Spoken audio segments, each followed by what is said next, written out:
তো সাধারণত 17ই অক্টোবরের দিন নতুন সাধকরা আমি মেরে দিচ্ছি ওদেরকে।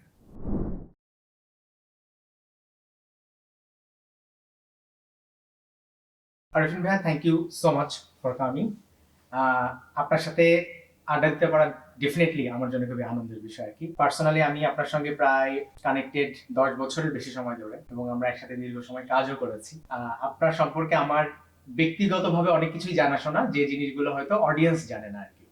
সো আমি চেষ্টা করছি আর কি, অডিয়েন্স যা জানে সেই জানার বাইরে থেকে আসলে নতুন কিছু অডিয়েন্সকে দেওয়া যায় কিনা আর কি। আমার সবসময় যেটা মাথায় এসেছে যে আপনার কাজগুলো সবকিছু মুক্তিযুদ্ধ কেন্দ্রিক। আপনি সাবজেক্ট হিসেবে মুক্তিযুদ্ধ চয়েস করেন কেন আর কি? আমার কাজগুলো আসলে মুক্তিযুদ্ধ কেন্দ্রিক না।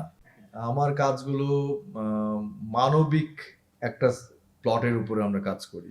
আমি এবং আমার টিম আমরা কাজ করি। বেসিক্যালি যদি আমি প্রথম থেকে যদি বলি, বেসিক্যালি ডকুমেন্টারি ফিল্ম মেকার ছিলাম। কিন্তু যদি শুরু করি এভাবে যে আমি তো আসলে ফিল্ম মেকারই হতে চাইনি, আমি আসলে অ্যাক্সিডেন্টাল ফিল্ম মেকার, মানে দুর্ভাগ্যবশত চলচ্চিত্র নির্মাণ করতে হলো আর কি। যে কোনো একটা কারণে আমাকে তারেক মাসুদের সাথে আমি চলচ্চিত্র সংসদ আন্দোলন করতাম। তো 2001 সালে আমরা খুব প্রগাঢ়ভাবে এটার সাথে জড়িত ছিলাম। আমি বাংলাদেশের ফেডারেশন অফ ফিল্ম সোসাইটির অর্গানাইজিং সেক্রেটারি ছিলাম। তো এটা বড় পদ। তো আমি সারা বাংলাদেশে চলচ্চিত্র সংসদ আন্দোলন নিয়ে ঘুরে বেড়াতাম, অশ্লীলতার বিরুদ্ধে আন্দোলন করতাম, চলচ্চিত্র নিয়ে কোর্স করাতাম। এত কিছু নিজে করাচ্ছি কিন্তু নিজে চলচ্চিত্র বুঝি না, এমন একটা জায়গা থেকে তারেক মাসুদ আমাকে বললো যে এটা হবে না, তোকে কোর্স করতে হবে। জোর করে কোর্স করালো। সেটা 2000 সালেই বোধহয়, 2001 সালে বিশ্ব সাহিত্য কেন্দ্রের ছাদে একটানা 6 মাস। মানে একরকম সিনেমা দেখতে দেখতে মাথায় খারাপ হয়ে গেছিল যে আর কত দেখবো, মানে টায়ার্ড। ওই সময় আমি সারা বিশ্বের সিনেমাটা দেখার সুযোগ পাই এবং তারেক ভাইয়ের কাছে সিনেমা শেখা আর কি, কোর্স শেখা। ওখানে যদিও আপনি জাহাঙ্গীরনগরে, আমি তখন পাস করলাম। আমি জাহাঙ্গীরনগর তো 1999 ছিলাম হচ্ছে আমার মাস্টার্সের ব্যাচ, যেটা আসলে আমাদের দিতে দিতে 2000 হয়। 2000 হয় মানে আমরা আসলে একটা পরীক্ষা ছিল র্যাগের রাতে, র্যাগ নাইটের পরদিনই একটা পরীক্ষা ছিল। তো র্যাগ নাইটে তো প্রচুর মানে আনন্দ হয়, তো সেই আনন্দের কারণে আমরা পরের দিন পরীক্ষাটা বয়কট করি। তো স্যাররা আবার আমাদের আনন্দের এই বয়কটটাকে মানতে না পেরে আমাদের নিরানন্দ করার জন্য 6 মাস পরে পরীক্ষা নিয়েছিল, যে কারণে আমরা 2001 সালে পাশ করি। সো আলটিমেটলি 2000 সালে পাশ করি, সরি। সো আলটিমেটলি তখন জাহাঙ্গীরনগর থেকে জাস্ট পাস আউট। আর তখন আমি জাহাঙ্গীরনগর স্টুডেন্টস ফিল্ম সোসাইটির general secretary, at the same time আবার অর্গানাইজিং সেক্রেটারি ন্যাশনাল বোর্ডের। তো এই সব মিলে তারেক ভাই আমাদেরকে একটা জোর করে একটা কাকের আন্ডারে একটা কোর্স করলো। কাক বলে একটা অর্গানাইজেশন ছিল, তাদের আন্ডারে একটা কোর্স করালো। তো সেই কোর্সটা আমার কাজে লেগে গেল পরবর্তীতে ডকুমেন্টারি ফিল্ম মেকিং করতে, যেটা আসলে আমার মানে বানানোর কথা ছিল না। আমাকে এক ধরনের ঘটনাচক্রে একটা ডকুমেন্টারি ফিল্ম বানাতে হয়। কি ছিল এটা? ধরেন মুক্তিযুদ্ধের উপরে একটা সিনেমা আর কি। হ্যাঁ, তো একটা ঘটনাচক্রে বানাতে হয়। আমি আসলে বানাতে চাইনি, আমার ঘটনাচক্রে একটা বানাতে হচ্ছে। এরপরে আবার একটা কেন জানি করলাম। মানে এমন করতে করতে আমার আসলে ফিল্মের প্রতি মানে বানানোর প্রতি একটা ভালোবাসা এসে গেল। লালন সাজির অনুসারীদের উপর একটা প্রামাণিত হকের ঘর। আমার বাড়ি কুষ্টিয়া। তো আমার বাড়ি থেকে মানে আমি যেখানে থাকি কোটপাড়া বলে একটা জায়গা, সেখান থেকে লালন সাজির যে আখড়াটা সেটা ধরা যাক 8 কিলোমিটারও কম হবে, মানে একটা রাস্তা। সো ছোটবেলা থেকে আমার ওই আখড়া বাড়ির প্রতি একটা যাতায়াত, এবং ছোটবেলা থেকে ওখানকার সাধুদের সাথে মেশা। তো একটা ছোটবেলা থেকে মানে যখনই ছোটবেলায় কুষ্টিয়া যেতাম ওই আখড়া বাড়িতে যেতাম। তো একটা দীর্ঘদিনের আখড়া বাড়ির সাথে একটা সম্পৃক্ততা আছে না। তো বড় হয়ে যখন মিন্টু শাহ বলে একজন মানে ওই আখড়াবাড়ির সাধকের সাথে কথা বলতে বলতে একটা পর্যায়ে জানতে পারলাম যে আখড়াবাড়িটা আসলে বাউলদের কাছে নেই, ওটা চলে গেছে রাষ্ট্রের কাছে, এবং রাষ্ট্র বাউলদের কাছে জোর করে কেড়ে নিয়েছে এবং একজন বাউলকে হত্যা করে 1984 সালে। আচ্ছা, আমার তো পুরো মাথা খারাপ। এই ঘটনা আমরা জানি না কেন। তারপর ওনার কাছে ডকুমেন্টস ছিলাম, সবগুলো যখন ডকুমেন্টস কাগজপত্র, মামলা মোকদ্দমা, তারা মামলা করেছিল, মামলায় তারা হাইকোর্টে জিতেছে। হাইকোর্ট বসে আখড়াবাড়ি বাউলদের রায় দিয়ে দিয়েছে, কিন্তু বাউল কারা তাকে সংজ্ঞা দিতে হবে। বাউল শব্দটার মালিক কে বা বাউল কাকে বলে, এই সংজ্ঞাটা যদি হাইকোর্ট কনভিন্স হয় তাহলে তারা বাউলদের হাতে দেবে, নাহলে দেবে না। What a fun. So ultimately রাষ্ট্রের কাছে থেকে গেল। সো এখনো পর্যন্ত আছে। সো এটা এখন ডিসি নিয়ন্ত্রিত একটা সর্বদলীয় একটা কমিটি করে আমাদের লালন সাহেজির আখড়া এই ঘরটা চালানো হয়। এই যে ঘরটা, সাহেজির এই ঘরটা কিন্তু হকের ঘর। সাইজির নিজের দেওয়া নাম হকের ঘর, মানে যে ঘরে অধিকার প্রতিষ্ঠিত হয়। এবং এখন উনি যেখানে শুয়ে আছেন সাইজি, জি এই ঘরেই উনি সাধনা করতেন, এই ঘরটাতেই উনি সাধনা করতেন। এটা রবীন্দ্রনাথের স্টেট। রবীন্দ্রনাথের কাছ থেকে ভোলাই শাহ, মানে সাইজির যিনি অ্যাডমিন হেড ছিলেন, জি তিনি 1 টাকা বিনা আদায়ে হ্যাঁ। রবীন্দ্রনাথের কাছ থেকে নিয়ে নিয়েছিলেন এই যে জমিটা। জি সেইটাকে এইভাবে মানে রাষ্ট্র টেক ওভার করলো, এবং টেক ওভার করার পরে বাউলদেরকে আর এখানে কোনো অধিকারই দিল না। বাউলদের যে বাৎসরিক যে আনন্দ উৎসবটা যেটা হয়, মানে দুটো উৎসব হয়, একটা হচ্ছে দোল পূর্ণিমা, একটা হচ্ছে মানে স্মৃতি, মানে লালন সাহেজির যিনি যেদিন উনি চলে যান, তিরোধান দিবস 17ই অক্টোবর। তো সাধারণত 17ই অক্টোবরের দিন নতুন সাধকরা যারা সাধক হতে চান, সাহেজির অনুসারী হতে চান, তারা ওই দিন 7 পাকে ঘুরে ওই দিন দীক্ষা গ্রহণ করেন গুরুর কাছ থেকে। অনেকটা আমাদের মক্কার একই প্রথায়, মানে হজের মতোই, এটাই ওদের হজ, বছরে একবার হয়। তারপর ওই ইলিশ দিয়ে ভাত খেয়ে তারপর ওটা গুরুকে প্রণাম করে ওরা দীক্ষিত হয়। তো সেই প্রথা তো এখন আর কোথাও নাই। এখন তো ওখানে আইদার বাংলা লিঙ্ক অথবা গ্রামীণ ফোন, কর্পোরেট মানে হাউস, এবং সেখানে ওই মাঠের মধ্যে অনুষ্ঠান, তারপর তো আছে আরো অনেক কিছু। তো শেষ আমাদের সাধকদের যে সাধনা পদ্ধতি শেষ। তো তারা কি করে, তারা ওই যে ছেউরিয়া থেকে পিছনে একটা গ্রামে চলে গেছে, বাউল আব্দুল করিম সাহের বাড়ির ওখানে এখনো সেই পদ্ধতিতে চালু আছে। এই বিষয়গুলো নিয়ে আমি হকের ঘরটা করলাম, যে কিভাবে রাষ্ট্র সর্বদল মিলে বাউলদেরকে নিষ্পেষণ করলো, এবং তাদের সাধনা, তাদের আমরা যে বলি না ধর্ম সবার ও ধর্মচর্চা করার মৌলিক অধিকার আছে। লালন সাহেজির প্রত্যেকটা গানকে কিন্তু বাউলরা কালাম বলে, আমরা যেটাকে মানে পবিত্র অক্ষর বলে, ওরাও তাই বলে। তাদেরও কিন্তু একটা নির্দিষ্ট ধর্ম নেই, বাট তাদের একটা অনুসরণ পদ্ধতি আছে, জীবন অনুসরণ পদ্ধতি আছে, সেটা কিন্তু আমরা ধ্বংস করে দিচ্ছি, এবং সবাই মিলে। তো এটা আমি মানতে পারিনি। তো ওটা বানাতে যে বানালাম হকের ঘর। বানাতে যে একজন বাউলের সাথে দেখা হলো, সেই বাউলের নাম হচ্ছে নহিশা। আচ্ছা উনি থাকেন দৌলতপুরে, একদম ভারতের খুব কাছাকাছি। ফিলিপস বলে একটা জায়গা আছে কুষ্টিয়াতে, দৌলতপুর বলে একটা উপজেলা, তার ফিলিপস নগর বলে একটা জায়গা আছে, ওখানে ওনার বাড়ি। একদম তখন আমি বলছি 2012 হবে, 12 সাল। তখন বেশ ভাঙাচোরা রাস্তা, মানে বহু কষ্টে গেছে। এখন অবশ্য ওনাকে অনেক চেনে, কারণ ওনার ছেলের ওয়াইফ হচ্ছে ফ্রান্স থেকে আসা একজন নারী, হ্যাঁ, যাকে পপুলার আর কি এখন খুব পপুলার ডিজিটাল যুগে। তখন উনি এত পপুলার ছিলেন না। তো আমি ওনার বাড়ি পর্যন্ত গেছিলাম একটাই কারণে, এবং কারণ আমি শুনলাম যে উনি ওই হকের ঘর করতে যেতে আমার প্রচুর বাউলদের সাথে উঠা বসা, এবং প্রায় 2 বছর ধরে কাজটা করা, মানে প্রচুর, মানে অনেক সাধন, মানে তো সাধকদের সাথে ওঠা, সাধু সঙ্গ করা। তখন আমি নহিশার কাছে যখন গেলাম দেখা করতে, দারুণ, মানে তার ঘর, তার সবকিছু। কারণটা আমার আকর্ষণের জায়গাটা ছিল উনি মুক্তিযুদ্ধ করছেন। তা আমি ততদিনই শিখে গেছি যে বাউলরা মশাই মারে না, আমি পাশে ছিলাম, থাকি তো, এরা তো মশাই মারে না, প্রাণ হত্যা করে না। হ্যাঁ, তারপরে মানে মানে মুরগি খায় না, এটা খায় না, সেটা মানে কিছুই খায় না। কুষ্টিয়ার বাউলদের সাথে, বাউলিজমের সাথে বুদ্ধিজমের একটা কানেকশন আছে, খুব ভালো কানেকশন। কানেকশন আছে। সেই জায়গা থেকে এরা আসলে এইগুলো করে না, এটাই আমরা আসলে বুদ্ধিজমের সাথে যতটা না কানেকশন, তার চেয়ে বেশি বৈষ্ণবিজমের সাথে কানেকশন। আচ্ছা হ্যাঁ, আমাদের যিনি মহাপ্রাণ শ্রী চৈতন্য মহাপ্রভু, না শ্রী চৈতন্য মহাপ্রভু, আচ্ছা শ্রী চৈতন্য আমার যাকে নিয়ে গান, তিন পাগল হলো বেলা নদে নদে এসে। এসে। শ্রী চৈতন্য মহাপ্রভু যে দীক্ষা, যে বৈষ্ণবিজম, সেটাই কিন্তু অনেক বেশি প্রভাবিত আমাদের লালনের ইয়েতে।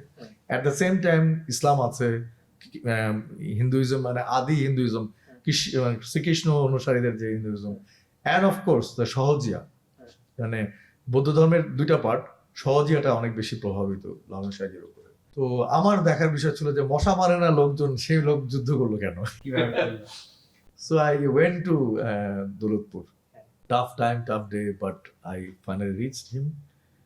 আমার সাথে 1 রাত 2 রাত আমরা বোধহয় ছিলাম, তার সাথে সাধু সঙ্গ করা, থাকা, ওঠা বসা করা। ফাইনালি আমি ওনার কাছে আমার ডেস্টিনেশনের কারণটা বললাম, যে আমি জানতে এসেছি যে আপনি কি যুদ্ধ করছেন? বলে হ্যাঁ যুদ্ধ করছি তো বাপ। ওনারা তো এইভাবে কথা বলে, হ্যাঁ বাপ যুদ্ধ তো করছে। আমি মানুষ মারছে? বলে মারছে তো। আমি তখন আপনার দীক্ষা ছিল? বলে হ্যাঁ বাবা, আমার তো 14 পুরুষের দীক্ষা, আমার বাবাও তো সাধক, সাইজির অনুসারী। হ্যাঁ, আমার তো। আমি কি করে এটা করলেন? মশাও তো মারেন না, হ্যাঁ, হাঁসের ডিম খান না, মুরগির ডিম খান না, প্রাণ ধ্বংস হবে বলে আপনি মানুষকে গুলি করে দিলেন। অনেকক্ষণ চুপ করে থেকে বললো যে বাপ, ধর তোর সামনে যদি তোর মাকে রেপ করে, তোর দীক্ষা বড় না মা বাঁচানো বড়? What a dialogue. তা আমি না, মানে তুমি যেটা বললাম হোয়াট এ ডায়লগ, আর আমি না এরকম কেঁপে উঠছিলাম, জাস্ট কেঁপে উঠছিলাম। তাই বললাম বলেন কি? বলে হ্যাঁ বাপ, আমি এই যে তারপর ঘর থেকে বের করে দেখালো কোথায় কোথায় শুরু হয়েছে। বলে বাপ, দেশ তো আমার মা, আমার চোখের সামনে আমার দেশকে ওরা জ্বালায় দিল, আর আমি তাকে তাকে দেখবো, কারণ আমি একতারা বাজাই, তাই আমার একতারা লাগবে না, আমি স্টেন নিয়ে গেছি বাপ, আমি মেরে দিছি ওদেরকে। পরে ওরা যখন গেছে আমি আবার একতারা। That is Bhuban Majhi, that is the behind the story of Bhuban Majhi. হ্যাঁ, আমরা ওই জায়গাটায় আসবো। The Bhuban Majhi, that's why I make the first film. মানে তোমার কোশ্চেনটা যে কারণে ছিল, হ্যাঁ, মানে আপনার সিনেমাতে বাউলিজমও আছে, মুক্তিযুদ্ধ আছে, যেটাকে আমি আসলে আমার সিনেমা মুক্তিযুদ্ধ নাই, টু বি অনেস্ট। আমি কোনো সিনেমা মুক্তিযুদ্ধ বলে বানাইনি, আমি বানাইছি হচ্ছে হিউম্যানিটেরিয়ান গ্রাউন্ড থেকে, একটা মানুষের মানবিক যুদ্ধের জায়গা থেকে, যেটা নহিসার মধ্যে আমি পেয়েছি। সেটা প্লটটা ছিল মুক্তিযুদ্ধ। হি ওয়াজ বিকাম এ হিউম্যান। দেখো, ও কিন্তু হিউম্যান বলতে আমরা অনেক সময় মনে করি যে একটা মানুষ যতটা বিনয়ী, যতটা সত্যবাদী, যতটা অন্যের প্রতি সহনশীল, সেটাই হিউম্যান। কিন্তু আমি কিন্তু দেখলাম নহিসা, ভুবন মাঝির একটা ডায়লগ ছিল, উনি দেখবা যে ভুবন মাঝিতে পরমব্রত চরিত্রটা যখন যুদ্ধে যেতে চায় না, তখন একজন নার্সের সাথে তার দেখা হয় একটা বট কাছে নিচে, তখন এই নার্স তাকে বলে যে তুমি যুদ্ধে যাও।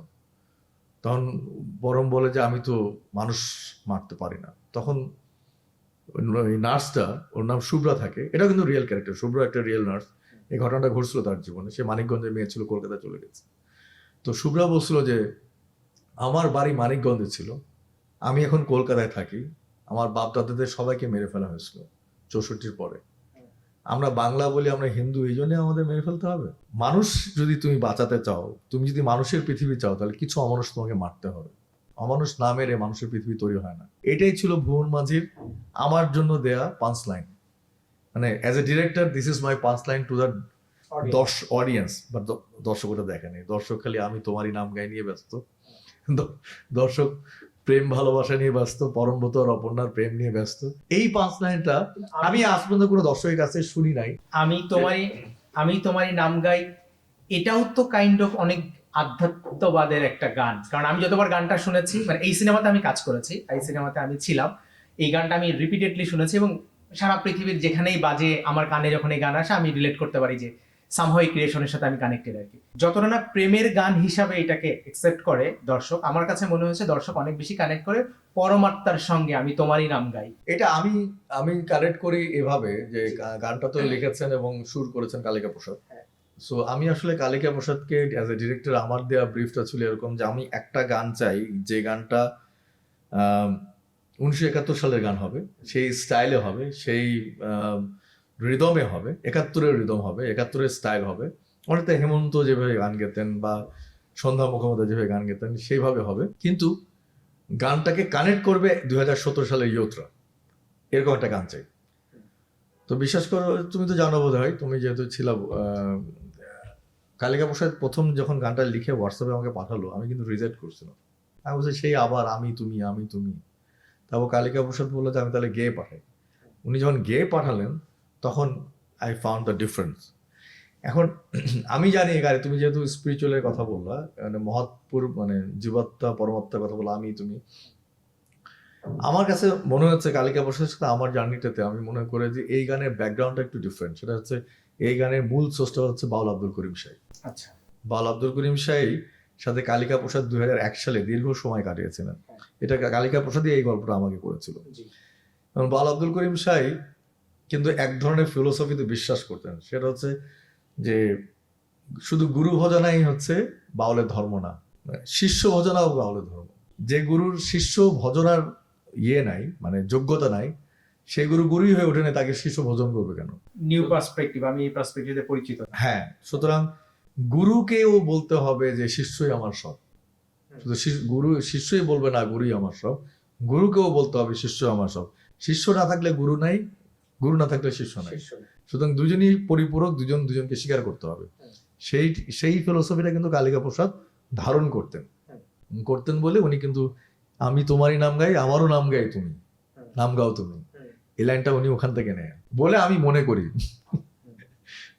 মনে করি কালিকা বসে যদিও এই গানটা তাও গানের সিনেমা রিলিজের 4 দিন পর পৃথিবী থেকে চলে যাওয়াতে এত গল্প আর শেষ পর্যন্ত করা হয়নি আমার সাথে, কিন্তু ওর জার্নিটা আমি জানি, ওর জার্নির গল্পটাও আমি জানি।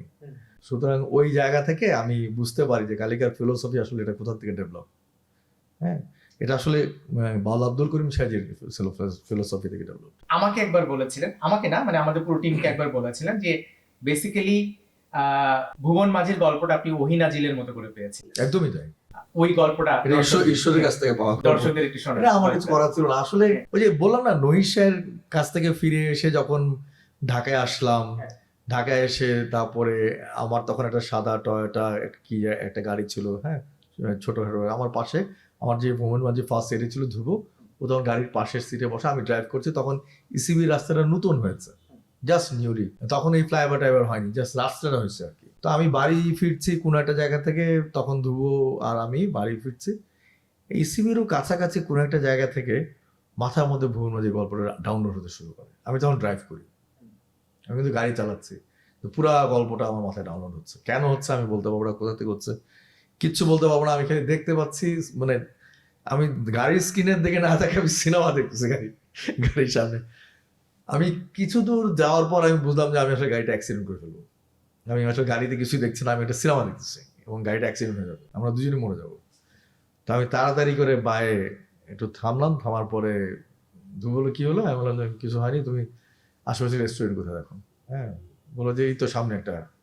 তো গেলাম, যে প্রথমেই আমি বললাম যে ভাই কিচেন দেন, টিস্যু দেন, যে টিস্যুতে লেখা যায়, তাঁতি দেন। তো ওরা আমাকে এতগুলো কিচেন টিস্যু দিল, আমি ওই একদম ওইখানে বসেই একটা পুরা টিস্যু গল্পটা লিখলাম, মানে সিনপসিস যেটাকে বলে, যে নহিশা, মানে আমার মূল গল্পের মানে পরমপদ চরিত্রের নামও ছিল নহির, যে কারণে এই নহিরের জার্নিটা কেমন হবে একটা সিনপসিস লিখলাম।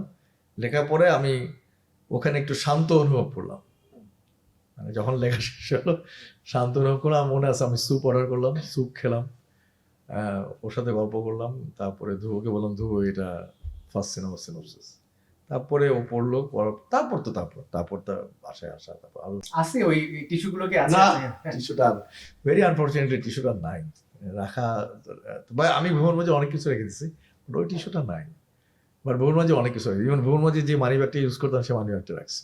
আচ্ছা, ভুবন মাঝি থেকে তারপর হচ্ছে গন্ডিতে ঢুকলেন কিভাবে? গন্ডিটা একটা মজার ব্যাপার। গন্ডিতে আসলে এই যে এখন যে সিনেমাটা বানাচ্ছে নীল জ্যোৎস্না, তখন গন্ডিতে 2018 ওই সময়টাতে আমি ওই নীল জ্যোৎস্নার স্ক্রিপ্টটা লেখার চেষ্টা করছি।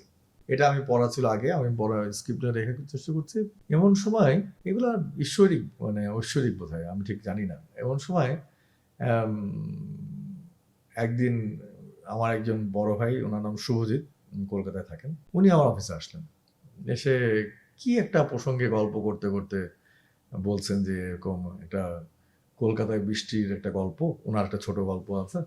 তো গল্পটা হচ্ছে এরকম যে সাউথ সিটি মল, আমি খুব কানেক্ট করতে পারলাম কারণ সাউথ সিটি মলের সামনে আমি থাকতাম কলকাতায় ভুবন মাঝির পোস্ট প্রোডাকশনের সময়।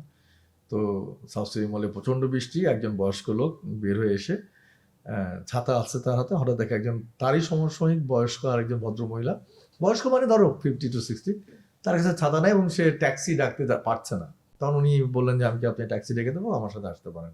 ছাতা ধরে ভদ্রমহিলাকে নিয়ে ট্যাক্সিটাকে ডাকলো, ডাকার পরে ওই ট্যাক্সিতে যখন অ্যাড্রেসটা দিল ভদ্রমহিলা, তখন দেখা গেলো এই লোকের বাসা ওনার বাসা একই এলাকায়। তখন ধরো দুজনে একই ট্যাক্সিতে উঠলো এবং তারা একই ট্যাক্সিতে গল্প করতে করতে, বৃষ্টি হতে গল্প করতে করতে বাড়ি ফিরলো এবং এইটুকুই গল্প তাদের শেষ। আমি বললাম যে এটা কি গল্প, বলে এটা ছোট গল্প, আমি চাচ্ছিলাম এটা দেখে। আমার হঠাৎ করে কেন জানি মনে হলো যে ওই যে হয় না, এটা বললাম না ঐশ্বরিক, হঠাৎ করে মনে হলো যে আসলে তো আমরা যে ফ্রেন্ডশিপটা করি, এই ফ্রেন্ডশিপটা তো আসলে আমরা একটা লিমিটেডের মধ্যে আটকে আছি। আমরা তো আমাদের বাবাদের ফ্রেন্ডশিপ মানি না। মানে এই বয়সে একটা মানুষ অপরিচিত একজন নারীর সাথে ট্যাক্সি করে যাচ্ছে, ধরো ওটা যদি আমার বাবা হতো, আর আমি যদি রাস্তায় হঠাৎ করে দেখে ফেলতাম যে আমার বাবা একজন ভদ্রমহিলার সাথে ট্যাক্সি করে ফিরছে, আমার জন্য এটা বিব্রতকর হতো। আমার বন্ধুদের সাথে থাকলে আরো বেশি বিব্রতকর হতো, কারণ এই কনসেপ্টটাই আমি মানি না যে আমার বাবা অন্য কোনো নারীর সাথে গল্প করতে করতে পার্কে যাচ্ছে বা আইসক্রিম খাচ্ছে। কিন্তু একটা আমি এই পর্যন্ত মারি যে ঠিক আছে আমার বড় ভাই যে কিনা ইভেন ম্যারেড, সেও যদি তার কলিগকে নিয়ে একটু কফি শপে বসে কফি খায়, হতেই পারে। হ্যাঁ, একটু রিল্যাক্স দরকার, ভাবির সাথে তো অনেকই করে এরকম একটা ব্যাপার সবাই মেনে টেনে নেই। কিন্তু বাবারটা আর মারটা একদম মানতে রাজি না। হ্যাঁ, মানে ধরেই নিই যে এই বন্ধনে কোনো কম্প্রোমাইজ হবে না, কারণ এটা একটা এমন একটা বেসিক জায়গা যেটার সাথে সংসার সম্পৃক্ত। হ্যাঁ, এটাকে কম্প্রোমাইজ করলে আমি থাকবো না। কিন্তু আমার ছোট ভাই, আমার বড় ভাই, আমরা যে যাই রিলেশনে থাকি না, যে কোনো বয়সে থাকি না কেন, আমাদের সাথে একটা অপরিচিত নারী নতুন করে বন্ধুত্ব হওয়া, তাকে নিয়ে একটু সাইড লাইনে কফি খাওয়া, বা একটু কোথাও সিনেমা হলে যদি সেই পর্যন্ত যাওয়া যায় গেলাম, বা একটা হোয়াটএভার, এগুলোকে দেখা যায়, এগুলোকে মেনে নেওয়া যায়। একটু মানে এক্সট্রা রিলেশন হয়, আবার কাম ব্যাক করে মানুষ, এটা মেনে নিচ্ছি। তো এই যে বয়সের কারণে একটা মানুষের নতুন বন্ধুত্বের যে বাধাটা তৈরি হয় শুধুমাত্র তার বয়সের কারণে, অথচ ওই বয়সটাই কিন্তু বন্ধুত্বের সবচেয়ে প্রয়োজনীয় সময়। কারণ ওই সময় তার সন্তান তাকে সময় দেয় না, তার বন্ধুগুলো পৃথিবী থেকে অধিকাংশ সময় চলে যায়, কিংবা জীবন জীবিকার কারণে সন্তানদের পিছিয়ে পিছিয়ে ছুটতে ছুটতে বন্ধু এবং বান্ধবীরা পৃথিবীর এক একজন এক এক প্রান্তে। আমার বয়স এখন যা 50 এর মতো বয়স, আমারই অধিকাংশ বন্ধু তো আমার দেশে নেই, মানে জীবন জীবিকার কারণে কেউ কানাডা, কেউ অস্ট্রেলিয়া, এক একজন এক। ওদের তো বন্ধুত্বের সবচেয়ে বেস্ট টাইম, সেই টাইমটাতে ওরা মিস করছে একটা সামাজিক ট্যাবের জন্য। তা আমার কাছে মনে হলো যে লেটস রাইট সামথিং, মানে এটাও একটা ন্যাচারাল একটা হাঁটা আসা। আর এটার যে সবচেয়ে ইন্টারেস্টিং ব্যাপার, এটা মানে যেটা দিয়ে এটা এন্ডিংটা, যে কোনো যে ডায়লগটা যারা দেখছে তারা বলে বেশ মানে আলোচিত ডায়লগ, সেটা হচ্ছে যে ওই যে প্রত্যেক বাড়ির একটা বারান্দা আছে, যে লাস্টের ডায়লগটা, যে প্রত্যেক বাড়ির একটা বারান্দা থাকে, বারান্দা ঘরের কেউ না, কিন্তু এই বারান্দায় নতুন করে সূর্যের আলো, বারান্দায় যখন সূর্যের আলো আসে বিকেলে, তখন হয় সেটা নতুন একটা দিনের জন্য প্রত্যাশা জাগায়, না হলে বিদায়ের জন্য জাগায়। আর এই বারান্দায় হচ্ছে ঘরটাকে ভালোবাসতে শেখায়। কিন্তু বারান্দা ঘরের কেউ না, বারান্দা কেটে ফেললেই কিন্তু কেটে ফেলা যায়, কিন্তু বারান্দার জন্যই আমি আবার ঘরে ফিরতে পারি, কারণ এখানে আমি ওপেন ব্রিথ করি, ওখানে আমি একা থাকতে পারি। তো সেটাই আসলে গন্ডির গল্প।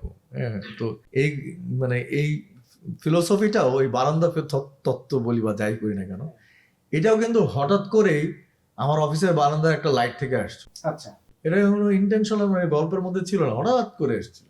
এরপরে ধরেন যদি দেখি যে আপনি জেকে 1971 বানাচ্ছেন, আপনি মুক্তিযুদ্ধের সিনেমা বানিয়ে একটা সিনেমা বানানোর চেষ্টা করেছেন। মুক্তিযুদ্ধের সিনেমা বানাইনি, না মুক্তিযুদ্ধের না, মানে মুক্তিযুদ্ধ প্লটের উপরে, মানবিক গল্পের উপরে আপনি একটা সিনেমা বানানোর চেষ্টা করছিলেন, সেটা হচ্ছে এম ইন লাইফ। পরবর্তীতে সেই সিনেমাটা আর আলোর মুখ দেখিনি। এম ইন লাইফ ছিল আমার একদম শুরুর দিকে, যেখানে মানে কুষ্টিয়াতে তুমিও ছিল আমার সাথে। না এই প্রজেক্টে আমি ছিলাম না, কিন্তু আমি প্রজেক্টে অনেকে ছিল।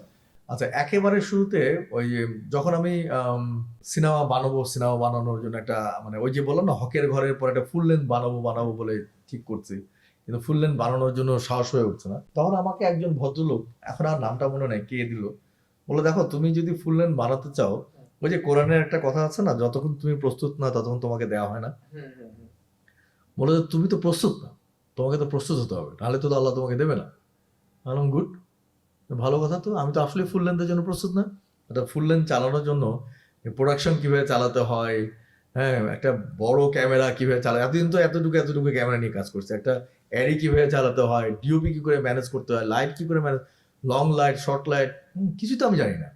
মানে হ্যাঁ, তুমি তাহলে একটা কাজ করো, তুমি একটা ফুল লেন্থ সিনেমার রিলিজ করবে কি করবে না তাতে কিছু যায় আসে না, বাট তুমি ট্রায়াল করো। হ্যাঁ, তোমার 3-4 লাখ টাকা পকেট থেকে যাবে, যাক। এবং আপনি অনেক আয়োজন করে করছিলেন এটা আমি তো আমি তখন মানে খোদার করুণা যে আমি তখন একটা ভালো চাকরি বাকরি করতাম, তখনকার সময় 12 সালে প্রায় 2-2.5 লাখ টাকা বেতন পেতাম, এবং আমি তখন ওই যে 3-4 লাখ টাকা আমার তো এখন খুব একটা গায়ে লাগতো না, এবং গায়ে লাগেও নি। আমি মোটামুটি একটা 4-5 লাখ টাকা নিয়ে কুষ্টিয়া চলে গেলাম। এবং এই গল্পটা আমার একেবারে নিজের গল্প, যে একটা ছেলে যে আসলে বারবার এম ইন লাইফ চেঞ্জ করে, যার জীবনের সে প্রভাবিত হয়। এটা আসলে আমার জীবন থেকে গল্প। আমি ভীষণ প্রভাবিত হতাম আগে। হ্যাঁ, আমাকে কেউ একটু সমাজতন্ত্র শেখালে, আরে কি ভালো, আমি কেন সমাজতান্ত্রিক হচ্ছে না, এরকম ব্যাপার। আমাকে কেউ একটু মানে কি বলে একটু ভালো ধরে সুফিজম শিখলে, আরে তাই তো আমি কেন সুফি না। হ্যাঁ, মানে সব ভালোই আমি আকর্ষণ বোধ করতাম, এবং সব ভালোতে আকর্ষণ বোধ করাতে আমার জীবনে দর্শন ঘন ঘন পাল্টা হয়ে যেত, যে আজকে আমি সমাজতান্ত্রিক, কালকে আমি সমাজতান্ত্রিক না, কালকে আমি বাউলতান্ত্রিক, মানে এরকম একটা ব্যাপার হয়ে যাচ্ছে। হ্যাঁ, সেই জায়গা থেকে আমি দেখলাম যে আমার এই ক্রাইসিসটাই তো একটা সিনেমা, এটাও তো একটা ক্রাইসিস, যে আমি এই যে মানে এত মানুষ দ্বারা প্রভাবিত, আমার এম ইন লাইফ সেট নাই, আমি কি হতে চাই জীবনে। তো সেটা নিয়ে একটা সিনেমা করার, ওই যে ফুল লেন্থ সিনেমা ট্রায়াল করলাম 15-20 জনের একটা টিম নিয়ে, ট্রেন নিয়ে। So it was really great. মানে ওটা করার পরে আমি ভুবন মাঝির জন্য প্রস্তুত হলাম। আপনি জেকে 1971 এই সিনেমাটা বানানো, এটা একটা মানবিক গল্প আর কি, এইটা পিক করছিলেন কোন সিচুয়েশনে আর কি? এইটা আসলে কি, এই গল্পটা আমরা অনেকেই জানতাম, আমরা 4 জন ফরেনারের কথা জানতাম। একটা বাটা সুর ম্যানেজার, একজন হচ্ছে আমাদের ইটিভিতে ছিলেন সাইমন ড্রিঙ্কস, হ্যাঁ, একজন হচ্ছে জকে, আর একজন হচ্ছে একজন বিখ্যাত পাদ্রী যাকে নিয়ে 71-এ যিশু হয়েছিল। হ্যাঁ হ্যাঁ হ্যাঁ হ্যাঁ, বাগেরহাটে বাগেরহাট কি, হ্যাঁ বরিশালের ওই অঞ্চলে, আমার এক্স্যাক্টলি জায়গাটা বাগেরহাট হতে পারে, হ্যাঁ মানে ওই বেল্টের আর কি। হ্যাঁ, বিখ্যাত পাদ্রী, যিনি মুক্তিযোদ্ধাদেরকে শেল্টার দিয়েছিলেন। এই 4 জন ফরেনারের কথা কিন্তু আমরা ছোটবেলা থেকে জানি। একটা জিনিস মনে রাখতে হবে, আমি মুক্তিযোদ্ধার সন্তান, আমার বাপ চাচারা সবাই মুক্তিযোদ্ধা। আমরা মানে আমার বাবারা আমাকে মানে সারা জীবন কত বই দিয়েছে মুক্তিযুদ্ধের উপর আমার জানা নেই, এবং কত বই পড়ার সুযোগ পেয়েছে সেটাও আমার জানা নেই, প্রচুর সুযোগ হয়েছে। তো আমি এই 4টা ক্যারেক্টার মাথার মধ্যে ছিল, এখনো আছে। তো গন্ডি তো কোভিডের সময় হয়ে গেল, কোভিডে ধরা খেলাম, কোভিডের কারণে গন্ডি কলাপস। হ্যাঁ, বসে আছি, হাতে কিছু টাকা পয়সাও ছিল। হঠাৎ কাজ আমার কাছে মনে হলো 2021 সাল, বাংলাদেশের মুক্তিযুদ্ধের 50 বছর পূর্তি, আমরা বাংলাদেশের একটা ইন্টারন্যাশনাল সিনেমা নাই মুক্তিযুদ্ধ নিয়ে। মানে সারা পৃথিবীতে এত ইন্টারন্যাশনাল সিনেমা, আমাদের লিবারেশন ওয়ারের কোনো ইন্টারন্যাশনাল সিনেমা নাই। তখন এই 4 জনের মধ্যে আমি জকের গল্পটাকে চয়েস করলাম। মানে তখন কিন্তু আমি কিছুই জানি না জকের সম্বন্ধে, মানে ডিটেইলস জানি না। একদম ইনিশিয়াল লেভেলে আমার মনে হলো যে এই বাটা শু এবং এই সব কিছু থেকে জক এটা খুব ইন্টারেস্টিং হবে, কারণ জক এটা একদম মানবিক, মানে বাকিগুলোর সাথে যুদ্ধ সম্পর্কিত, এটা যুদ্ধ নাই, এখানে কোনো যুদ্ধের ব্যাপারই নাই। সিম্পল, একটা মানুষ ভীষণভাবে প্রভাবিত হচ্ছে ফ্রান্সের যে বিখ্যাত লেখক এবং মাদাম তেরেসা, তো এদের দ্বারা, এবং সে সমাজতান্ত্রিক, জকে কিন্তু সমাজতান্ত্রিক আদর্শ বিশ্বাস করতে, এবং তার বয়স 28, এবং সে একটা পিয়ার প্লেন হাইজ্যাক করে বসলো, এবং নাথিং হি ডিমান্ড, সে টাকা চায় না, কিচ্ছু চায়নি, সে রিফিউজি চিলড্রেনদেরকে জন্য জরুরি ওষুধ চেয়েছে। কেন ওষুধ চেয়েছে, ঠিক তার আগের প্ল্যাটফর্মটা বুঝতে হবে, ব্যাকগ্রাউন্ডটা বুঝতে হবে। আমাদের প্রায় 1 কোটি শরণার্থী গেছিল ভারতে, তার মধ্যে 10% অ্যান্ড অ্যাভাব ছিল যে চিলড্রেন বলতে যাদের বয়স 18-র নিচে, তার মানে ধরে নিচ্ছি 10 লক্ষ। আমরা জানি, কিন্তু আমরা সবাই মুখে মুখে বলি যে বাংলাদেশে একটা মানে শরণার্থীদের একটা কবরস্থান আছে যার নাম জয় বাংলা কবরস্থান, জানি না, যেগুলো যে প্রত্যেকটা কবরের সাইজ হচ্ছে 1 হাত। কেন এটা বলা হয়, কারণটা হচ্ছে যে সব অল্প বয়সী বাচ্চাগুলো আমাদের প্রথম যে বৃষ্টির ধাক্কাটা, মে জুন জুলাইয়ের যে বৃষ্টির ধাক্কায় অর্ধেক বাচ্চাগুলো মরে গেছিল। হ্যাঁ, এবং এদের মৃত্যুর মূল কারণ ছিল কলেরা, ডায়রিয়া এবং ঠান্ডা, নিউমোনিয়া। এইটা এই অক্সফ্যাম 1971-এর সেপ্টেম্বরে এসে দ্য 60s বলে একটা বই বের করে। দ্য 60s, এই 60s বইটাতে পৃথিবীর তৎকালীন সময় 60 জন বিখ্যাত মানুষ অ্যাপিল করে তাদের নিজস্ব লেখা দিয়ে। এর মধ্যে জন এফ কেনেডি ছিল, এডওয়ার্ড কেনেডি, জন এফ কেনেডির ভাই এডওয়ার্ড কেনেডি ছিল, madam Teresa was the Beatles ছিল, ওনার নাম কি, মহাজেক যোগী ছিলেন। তৎকালীন সময় বিশ্ব যাদেরকে চিনতেন, দালাই লামা ছিলেন হয়তো, আমার মনে নেই এক্স্যাক্টলি, বিশ্ব যাদেরকে চিনতেন, এবং 60s 60 জন মানুষের একটা অ্যাপিলেট বুক, যে এই যে 10 লক্ষ শিশু আমাদের ওয়েস্ট বেঙ্গলে পড়ে আছে, এদেরকে যুদ্ধের বাইরে কিভাবে রাখা যায়, এদেরকে কিভাবে সাহায্য করা যায়। ওটারই ফলোআপ কিন্তু এডওয়ার্ড কেনেডি যে ভিজিট করে গেল আমাদের শরণার্থী ক্যাম্প, মনে আছে? মাদাম তেরেসা ছবিগুলোতে নিশ্চয়ই 71-এ দেখা আছে। এই জকে পাগলা, এই জকে সুপার ইন্সপায়ার্ড, সুপার ক্র্যাক। হ্যাঁ, মানে আসলে সে আসলে ওই বইটা তারা এত প্রভাবিত ছিল, সে সামহাউ, ওর একটা ট্রেনিং ছিল, আর্মস ট্রেনিং ছিল, ও আগে একটা খ্রিশ্চান ইয়েতে যুক্ত ছিল, মানে কি বলে ফান্ডামেন্টালিস্ট একটা অর্গানাইজেশনের সাথে যুক্ত ছিল। সেটার সাথে যুক্ত হওয়া যে অ্যাকাউন্টস চেঞ্জ ছিল, সে এই প্লেনটা হাইজ্যাক করে বসে 3 ডিসেম্বর 1971, একটা পিআর প্লেন হাইজ্যাক করে সে অন্য কিছু না, নাথিং, না শেখ মুজিবের মুক্তি, না বাংলাদেশের স্বাধীনতা, না মুক্তিযুদ্ধের জন্য অর্থ সংগ্রহ, কিচ্ছু না। কি সিম্পল তার demand, 20 ton emergency child medicine, বড়দের মেডিসিন না, খেয়াল করতে হবে, এমার্জেন্সি চাইল্ড মেডিসিন। এমার্জেন্সি শব্দটা ইউজ করছে, emergency. Why it is emergency? Because winter is approaching. এবং তখনকার সময়ে ভারতের একটা গবেষণাতে বলছিল যে এই উইন্টার যদি শরণার্থী শিশুদের উপর দিয়ে পড়ে, মানে ডিসেম্বরের উইন্টার, ডিসেম্বর এবং জানুয়ারি ফেব্রুয়ারি পর্যন্ত যদি শরণার্থীরা মানে থাকে মানে ভারতে, তাহলে আরো 5 লাখ শিশু মারা যাবে নিউমোনিয়া মিনিমাম। কারণ এত কম্বল, এত এত ভ্যাকসিনেশন তাদের কাছে নাই। সো এই উইন্টার ইজ অ্যাপ্রোচিং এর জন্যই সে, তার দাবিটা ছিল যে why French is asking themselves as a humanitarian government of the world. তাহলে এত শিশু তারা মারা যাবে, তুমি জানো 5 লাখ শিশু মারা যাবে, তুমি ভ্যাকসিন পাঠাচ্ছ না কেন? হোয়াটস রং উইথ ইউ? ও আর কিছু চায় না, ও বলছে আমাকে ভ্যাকসিন দাও, নিউমোনিয়ার ভ্যাকসিন দাও, এমার্জেন্সি চাইল্ড মেডিসিন, তুমি আমাকে ভ্যাকসিন দাও, আর কিচ্ছু চাই না আমি। আমার বাচ্চাগুলো সে যাতে নিউমোনিয়াতে না মরে, কলেরায় না মরে, দ্যাটস অল। এটাই তার অপরাধ। তো তারপর তো ওকে জানো তো কিভাবে সিনেমাতে যদি দেখে থাকো, ওকে কিভাবে মানে নিউট্রাল করা হলো, রেড ক্রসের সেই পুলিশ যে ওকে অ্যারেস্ট করে নিয়ে হলো, 3 বছর জেল কাটলো। কিন্তু গুড নিউজ যে ফ্রান্স গভর্নমেন্ট হিসেবে তখন যেহেতু পাকিস্তানের সাথে কূটনৈতিক সম্পর্ক ছিল, সে ডাইরেক্ট সে প্লেনটা পাঠাতে পারে নাই মানে কলকাতায় ভ্যাকসিন সহ। ওই দেশে একটা প্লেন দিয়ে ফ্রান্স কিন্তু 20,000 টন জরুরি মেডিসিন পাঠিয়েছিল সে সময়। সেটা রেড ক্রিসেন্টের হাতে এসেছিল সম্ভবত। Right, including not only the medicine, including dry fruit.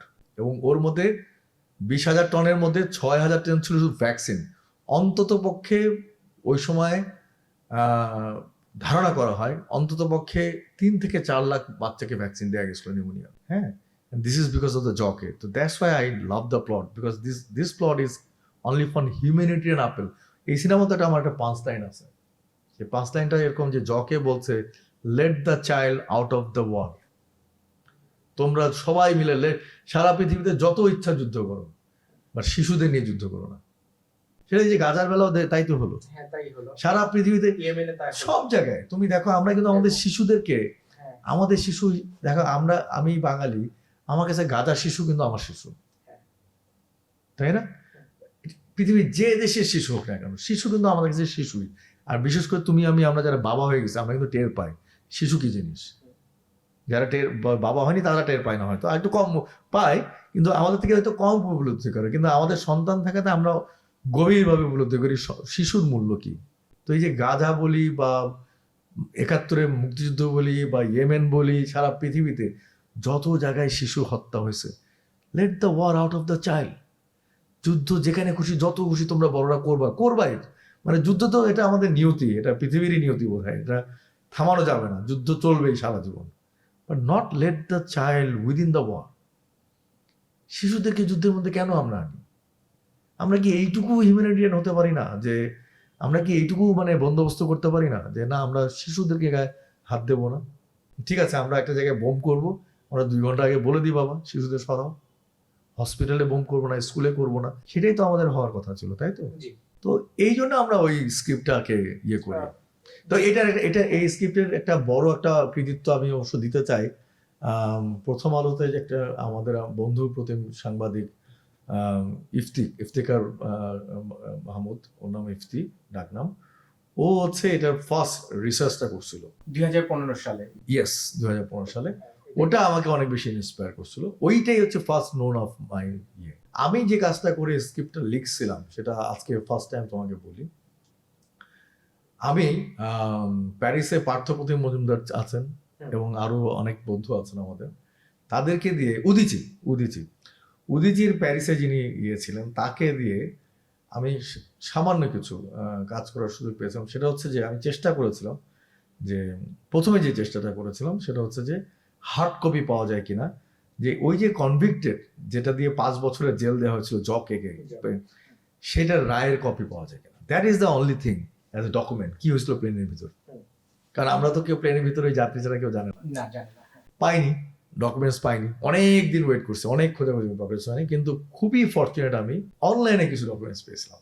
আচ্ছা এবং সেই অনলাইনে ডকুমেন্টস আমাকে বোধ হয় এখন এক্স্যাক্টলি মনে করতে পারছে না, যে অনলাইনে ওই রায়ের উপরে প্রচুর ডকুমেন্টস আমাকে পাঠিয়েছিল প্যারিস থেকে আমার এক বন্ধু, প্রচুর ডকুমেন্টস, এবং ওইগুলা পড়ে পড়ে পড়ে পড়ে পড়ে কিন্তু আমার সিনেমার স্ক্রিপ্টটা ডেভেলপ করতে হয়েছিল, যে আসলে প্লেনের ভিতরে কি কি ঘটনা ঘটছিল। এই যে প্লেনের ভিতরে যে একজন লোক গিটার বাজাচ্ছিল, এগুলো কিন্তু সাক্ষী ছিল। ও ইন্টারেস্টিং, ওই কোর্টে কিন্তু প্যাসেঞ্জাররা যারা সাক্ষী দিছে এটা সবাই জকের পক্ষে সাক্ষী দিচ্ছিল। আচ্ছা শুধু সাক্ষী দেয়নি, ওরা পয়সাও দিচ্ছে জকে, আচ্ছা যাতে তারা উকিল পুষতে পারে। ইন্টারেস্টিং। এবং এই জন্য আমি সিনেমার ভিতরে কিন্তু একটা অংশ ছিল যে ওরা নামার সময় জকের পকেটে টাকা দিয়ে যাচ্ছিল। আমি তো আর পরেরটা দেখাতে পারছি না, এই জন্য আমি একটু কাব্যিক করে আগে নিয়ে এসেছিলাম। এই সিনেমা বানাতে গিয়ে আমি যতটুকু জেনেছি যে আপনি ফ্রেঞ্চ গভর্নমেন্টের সাথে এক ধরনের যোগাযোগ করেছিলেন, কিন্তু তারা আসলে কোনো ধরনের হেল্প করতে চায়নি বা করেনি। এই জায়গাটা আসলে কি ছিল আর কি? ফ্রেঞ্চ গভর্নমেন্টের সাথে আমি আলী এক্সপ্রেসে ঢাকার সাথে যোগাযোগ করার চেষ্টা করেছিলাম, ওনারা ব্যস্ত ছিলেন, হেল্প করেনি তা না, হেল্প মানে আলোচনার মধ্যে আসার কথা ছিল, বাট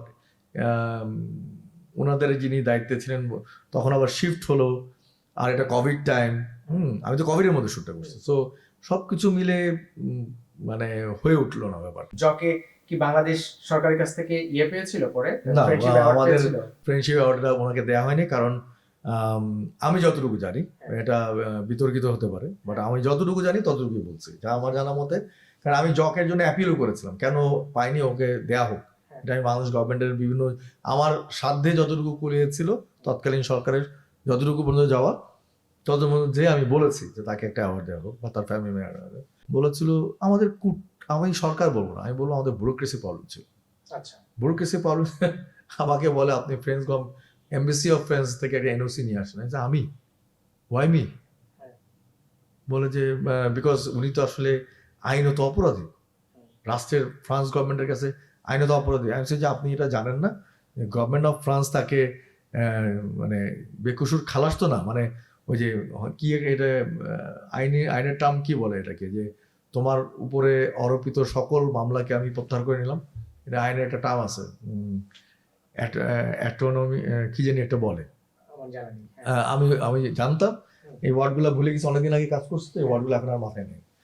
তো এরকম একটা ওয়ার্ড আছে যে তোমার উপরে আরোপিত সমস্ত রাষ্ট্রীয় মামলা সামলা I give up, and that did France government তো করছে সেটা, তাহলে আপনি কেন দেবেন না?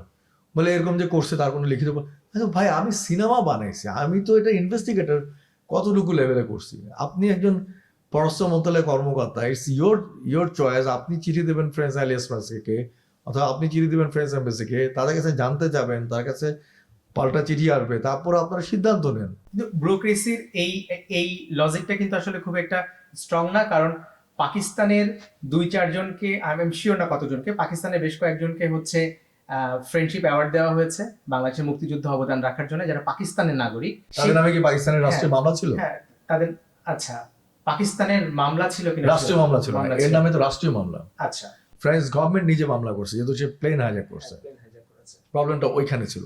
কিন্তু গভর্নমেন্ট কিন্তু আবার মামলাটা উইথড্র করেছে, আবার তার সাজা হয়েছে, সব মিলে হি ইজ ওকে নাও।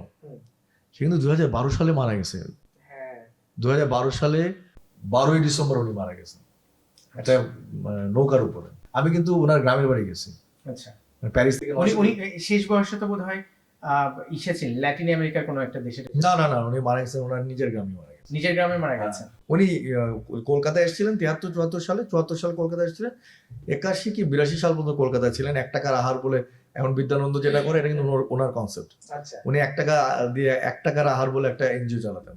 আচ্ছা, 1 টাকা তৎকালীন সময় 1 টাকা দিয়ে দুপুরবেলা খাওয়াতেন। এই গুগল করলে পেয়ে যাবে এগুলো। এই সিনেমার প্লট নিয়ে আপনার বিরুদ্ধে অভিযোগ হচ্ছে প্লেজারিজমের, যে আপনি এই গল্পটা অন্য একজন লিখেছে বা অন্য কেউ, কোনো একজন ডিরেক্টর আপনাকে স্ক্রিপ্টটা পাঠিয়েছে, আপনি তাকে কোনো প্রকার ক্রেডিট না দিয়ে এই সিনেমাটা বানিয়েছেন। এই ঘটনাটা আসলে কি? এই ঘটনা খুব সিম্পল, আসলে ভালো, মানে কি বলবো, এটা জীবনে একটা বড় শিক্ষা। এটা নিয়ে আমি সেই সময় বলছিলাম যে আমি কোর্টে যেতে চাই, যদি সাহস থেকে উনি কোর্টে আসেন। আসলে সিনেমাটা 2021 সালে আমরা শেষ করি। 2022 সালের মধ্যে সিনেমাটা অলরেডি, না সরি, 2020 সালে মধ্যে শেষ করি। 21 সালের মধ্যে অলরেডি পৃথিবীতে বিভিন্ন দেশে ফেস্টিভ্যাল জার্নি করে ফেলছে। 2022 সালে আমরা বোধহয় সেন্সর করি। জি তার মধ্যে ঢাকা ইন্টারন্যাশনাল ফিল্ম ফেস্টিভ্যালে 2022 সালে ঢাকা ইন্টারন্যাশনাল ফিল্ম ফেস্টিভ্যালে, সেটা সারা দেশ মানে বিশাল একটা প্রোগ্রাম। সেখানে এটা ওপেনিং স্ক্রিনিং ছিল, ফেস্টিভ্যালের ওপেনিং স্ক্রিনিং ছিল, এবং ফেস্টিভ্যালে এটা অডিয়েন্স অ্যাওয়ার্ডে উইনও করে। এরপরে সেন্সর করি, আমি গুনে দেখছি মোট 108টা নিউজ হয়েছে সিনেমাটা রিলিজের আগে বাংলাদেশে। 108টা নিউজ, ইনক্লুডিং ডেইলি স্টার, প্রথম আলো, and Samakal, BD news, everyone. তারপর সিনেমা রিলিজ পেলো, তার 18 দিন পরে হঠাৎ করে ফেসবুকে একজন লিখলো এই সিনেমাটা তার লেখা।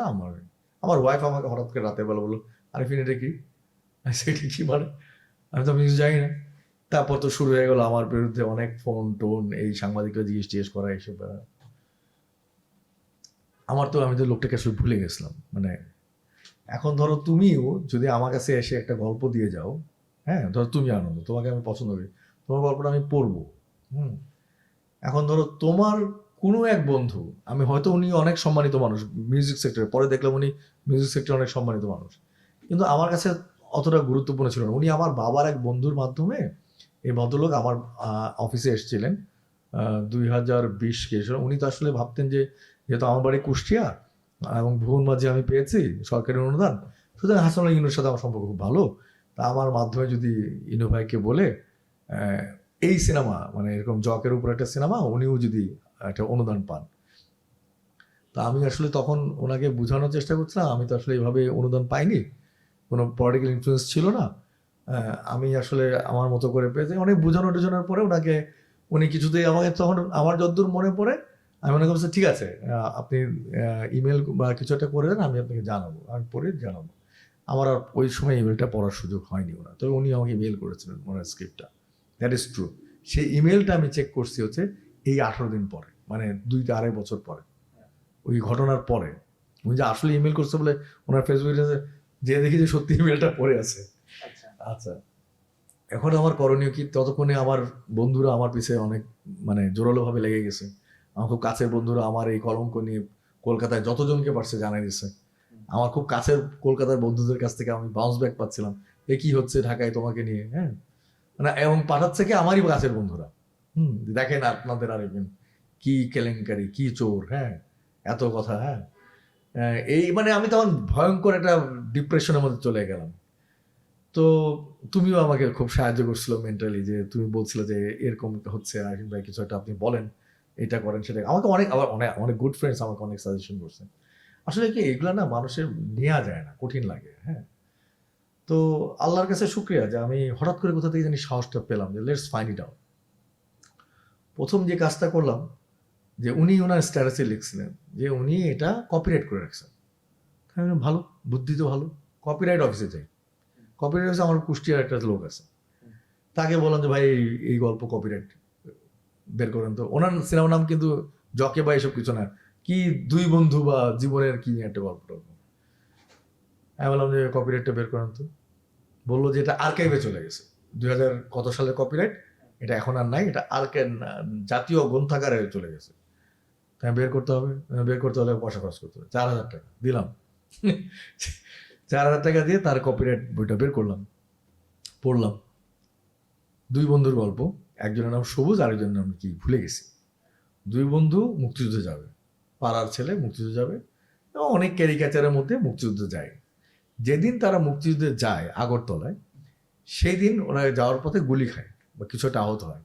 ওই আহত একজন বেঁচে যায় হচ্ছে ইতিমধ্যে ওই একই দিনে জকের প্লেনটা ল্যান্ড করে এবং ওখান থেকে ওষুধটা আসে বলেও বেঁচে যায়। এই হলো তার গল্প। তার গল্পের চরিত্রায়নের মধ্যে 21 নম্বর চরিত্রের নাম জকে, 21 নম্বর চরিত্র, বুঝতে পারলাম। তো তার গল্পের সাথে আমাদের কোনো মিল নেই, কারণ আমার গল্পটা তো একদম আলাদা। কারণ আমি যদি ওরটা দেখি, আর এটা হচ্ছে একটা ইস্যু, আরেকটা হচ্ছে যে ইতিহাসের গল্প আমি এখন জকে বানিয়েছি, তুমি আবার বানাও, তুমি আনন্দ কুটুম্ব বানাও, আরেক দৃষ্টিকোণ থেকে বানাও। আমি জকের দৃষ্টিকোণ থেকে বানাই, তুমি প্যাসেঞ্জারের দৃষ্টিকোণ থেকে বানাও, তুমি পাইলটের দৃষ্টিকোণ থেকে বানাও, তুমি একজন ফরাসি নাগরিকের দৃষ্টিকোণে বানানো, তাই না? হিস্ট্রিকে তো নানা দৃষ্টিতে দেখা যেতে পারে। এটা নিয়ে তো কারোর কোনো কপিরাইট হয় না। হ্যাঁ, আমি যদি একদম ওনার কপিরাইটের স্ক্রিপ্টটা ইয়ে করতাম বা পড়তাম বা তার মতো লিখতাম, তাহলে হয়তো আমাকে ইয়ে করতে পারতো। আমাকে তখন অনেকে অনেক কিছু বলছিল যে ডিজিটাল মামলা করেন, এই করেন, সেই করেন। আল্লাহর কাছে শুকরিয়া, আমি ধৈর্য ধারণ করছিলাম। মানে অনেকেই আমাকে বলছিল মামলা করেন। 2টা কারণে ধৈর্য ধারণ করেন। আমি ওনার ফেসবুকে যেয়ে দেখছি ওনার ছোট ছোট 2টা বাচ্চা আছে। আমার একজন খুব বিখ্যাত লয়ার আমার পাশে ছিল, উনি বলছে যে ও কোনোভাবে ছাড় পাবে না, ও অ্যারেস্ট হবে। আমি আমার একটা ওপিনিয়ন দিই আপনার এই টোটাল ঘটনার মধ্যে। আমি আপনাকে সেই সময় বলেছিলাম, এখনো বলি, আবার এটা অন ক্যামেরায় বলি। সেটা হচ্ছে, আমার কাছে মনে হচ্ছে এই টোটাল ঘটনাটা আপনার সঙ্গে ওই ডিরেক্টরের সাথে ব্যক্তিগত আমার কোনো পরিচয় নেই। উনি আসলে ফিল্ম ডিরেক্টর নাই, মিউজিক ডিরেক্টর। আপনার সঙ্গে ওই ডিরেক্টরের মিসআন্ডারস্ট্যান্ডিং হয়েছে, এবং এই মিসআন্ডারস্ট্যান্ডিং এর মধ্যে অনেক বাইরের থার্ড পার্সনরা ইনফ্লুয়েন্স করেছে, আপনাকেও করেছে, তাকেও করেছে। হ্যাঁ, আমার কাছে মনে হচ্ছে এই জিনিসটাকে আরো অনেক ভদ্র, সভ্য এবং অনেক সোভার ভাবে এটাকে ক্লোজ করা যেত আর কি। উনি আপনাকে ফোন করতে পারতেন, বসতে পারতেন, চা খেতে পারতেন, যেভাবে আপনার অফিস এসেছিল সেভাবে এসে আলাপ করতে পারে, আক্ষেপই করতে পারতো। মানে খুব কাছের মানুষ তো আক্ষেপ করে বলা যেত যে আমি আপনাকে দিয়েছিলাম, আপনি আমার গল্পটা না নিয়ে, এটা নিয়ে না বানালেও পারতেন। এইটা একভাবে ডিল করা যেতে পারতো। এবং আমার কাছে মনে হয়েছে যে এই যে আপনাকে সাংবাদিকরা উস্কানোর চেষ্টা করছিল, কেউ কেউ হয়তো আমার কথা অফেন্ডেডও হবে, কিন্তু আমার কাছে মনে হয়েছে সাংবাদিকরা নিউজ তৈরি করতে চায় আর কি। সো নিউজের এলিমেন্ট লাগে। সো তারা আপনাকে যে ধরনের প্রশ্ন করছিল, যে ধরনের টেক্সট করছিল, বা যে ধরনের ইনফরমেশন আপনাকে পাস করছিল, তাতে আপনার উত্তেজিত হওয়াটা খুব স্বাভাবিক। এবং আপনি উত্তেজিত হলে একটা নিউজ হইতো, সেটাতে একটা ক্ল্যাশ তৈরি হতো। এই ক্ল্যাশটা তৈরি করার চেষ্টা মিডিয়া থেকে হচ্ছিল, এবং ইন্ডাস্ট্রির বিভিন্ন প্রান্ত থেকে হচ্ছিল, যারা ওই যে কলকাতায় আপনার ইনফরমেশন পাস করছে আর কি। আমার কাছে মনে হচ্ছে আপনাদের দুজনকে আসলে জাস্ট থার্ড পাওয়ার গুলো আসলে ইউজ করছিল।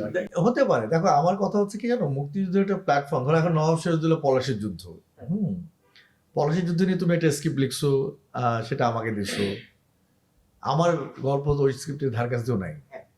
আমি ধরে নিচ্ছি মানে তার দেয়া অপবাদ বলি বা বাদ বলি, যাই বলি না কেন, যদি সত্যও হয়, তাহলে আমার স্ক্রিপ্টটা তার কাছে তো ওপেন। আমি তো সিনেমাটাই বানিয়েছি, সিনেমাটা দেখুক।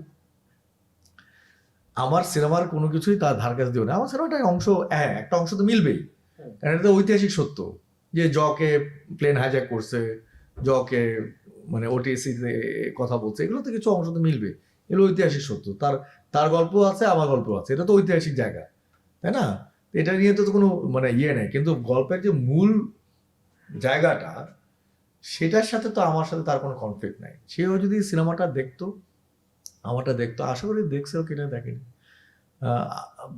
আর সবচেয়ে বড় কথা, সিনেমা রিলিজের 18 দিন পরে ইট ইজ আমার কাছে একটু, মানে এর আগে তো বহুবার সিনেমাটা নিয়ে নিউজ হয়েছে, সেন্সর হয়েছে, ফেস্টিভ্যালে গেছে, প্রচুর নিউজ হয়েছে। হ্যাঁ, তার যদি আপত্তি থাকতো, সে তো এই শহরেই থাকে, সে আমাকে একটা জাস্ট ফোন কল, যে ভাই আপনি এই সিনেমাটা রিলিজ করছেন, এটা আপনাকে আমি ইমেল করে রাখছিলাম, আপনি আমার স্ক্রিপ্টটাকে একবারও পড়েন নাই, না পড়ে আপনি সিনেমাটা রিলিজ করে দিচ্ছেন, আমার সিনেমা আপনি কেন রিলিজ করছেন? কিংবা সে সেন্সরকে চিঠি লিখতে পারতো যে এই সিনেমাটা রিলিজ করতে দেবেন না, এটা আমার স্ক্রিপ্টের উপর বানানো, এটা ব্লক করেন। He had the right. সেন্সরকে চিঠি, হ্যাঁ, সে ফেস্টিভ্যাল, ঢাকা ইন্টারন্যাশনাল ফিল্ম ফেস্টিভ্যালে চিঠি লিখতে পারতো যে এই সিনেমাটা দিয়ে স্ক্রিন করবেন না, এটা আমার স্ক্রিপ্ট, উনি কেন করবে? হি হ্যাড দ্য রাইট।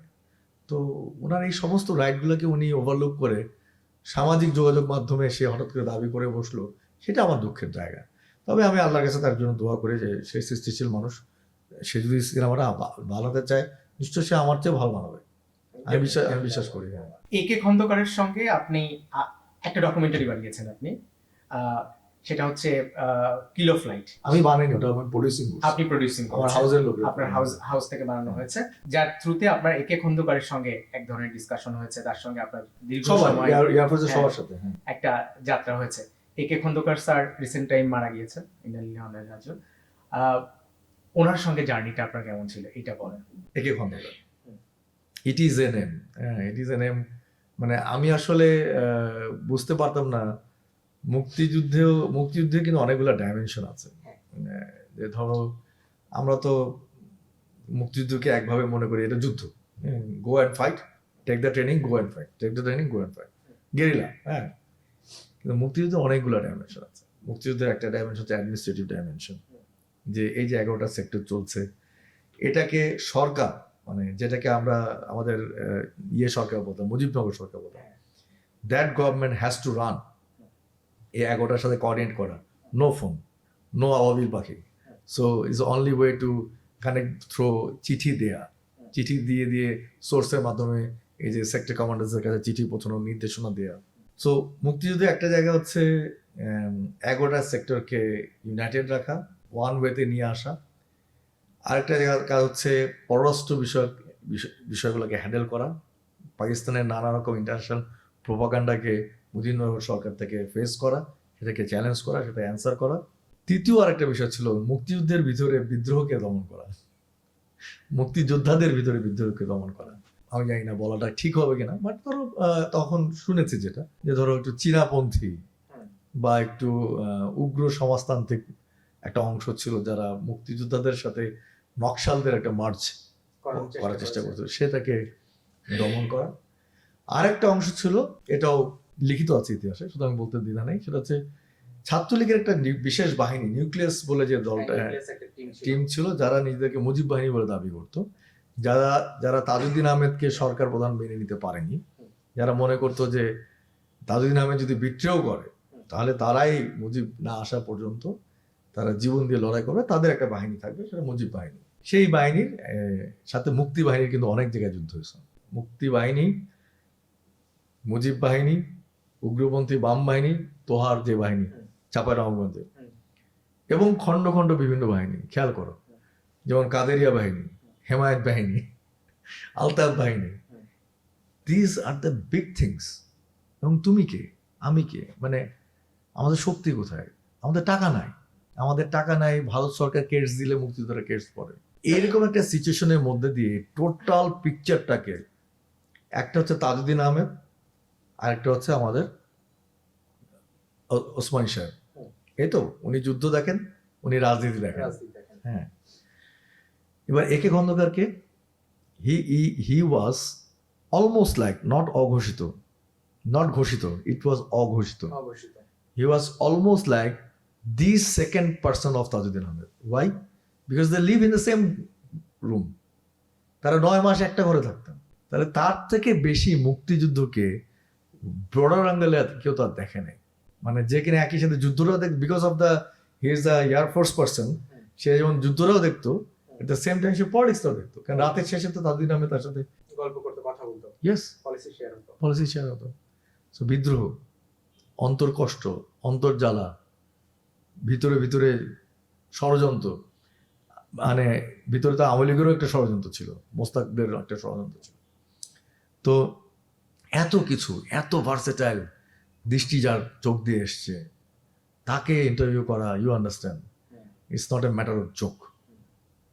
হ্যাঁ, সো আমার কাছে একেই খন্দকার মানে হচ্ছে, মানে আসলে সত্যি কথা বলতে কি, গতকালকে আমরা, পরশুদিন আমরা প্রকৃত অর্থেই একজন অভিভাবককে হারালাম, যার কাছে মুক্তিযুদ্ধের একটা গোপন সিন্দুক ছিল, যেটা খোলাই হয়নি।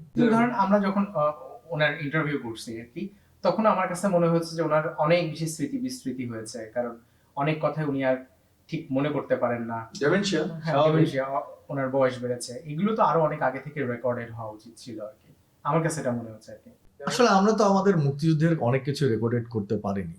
আমাদের মুক্তিযুদ্ধের, আমরাই বোধহয় একমাত্র জাতি যে জাতি মনে করেছে যে তাদের সূর্য সন্তানদেরকে গল্প, হ্যাঁ, তবে হ্যাঁ, বাংলাদেশে একটা যে দলিল আছে আমাদের মুক্তিযুদ্ধের, একটা সরকার থেকে জিয়াউর রহমানের সময় যেটা প্রকাশিত হয়েছিল, বঙ্গবন্ধু আমল থেকে লেখাটা শুরু হয়েছিল, জিয়াউর রহমান সাহেবের সময় এটা প্রকাশিত হয়েছিল, স্বাধীনতার চরম দলিলপত্র, যেটা 18 খণ্ড, 15 খণ্ড, রাইট।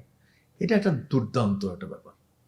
এখানে কিন্তু অনেক কিছু দলে লিখেছে, কিন্তু সংক্ষিপ্ত আকারে। আমার মনে হয়েছে আর কি, স্যার মারা যাওয়ার পর এই কয়েকদিন ধরে আমার এটাও মাথায় আসছে বারবার, যে মুক্তিযুদ্ধকে প্রপার ওয়েতে ডকুমেন্টেড না করার কারণে এই যে এত বছর, 50-53 বছর পরে এসে মুক্তিযুদ্ধ নিয়ে নতুন নতুন প্রশ্ন রেজ হচ্ছে, নানান অ্যাঙ্গেল থেকে এটাকে করা হচ্ছে, প্রশ্ন করা হচ্ছে, এবং ফলে যেটা হচ্ছে, এর প্রপার জবাব বের করা যাচ্ছে না। ধরেন প্রশ্ন যেখানে থাকে তার জবাবও থাকে। এখন যদি কোনো একটা বিষয়ের প্রশ্ন থাকে, তার যখন জবাব খুঁজে পাওয়া যায় না, তখন আসলে ওই ঘটনাটাই অনেক বড় একটা ঘটনা হয়ে ওঠে আর কি।